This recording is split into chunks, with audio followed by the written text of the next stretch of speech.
Subscribe to our channel by clicking the subscribe button. Click the bell button and enjoy the latest uploads from our channel. Question number 20.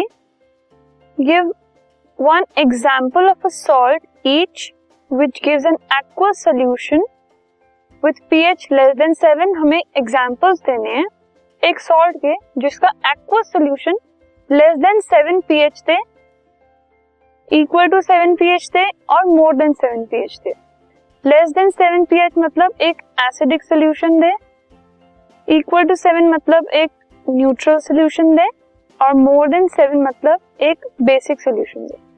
ठीक है, so pH less than 7 acidic जो होगा वो है ammonium chloride salt, equal to 7 मतलब neutral is sodium chloride और basic is sodium carbonate.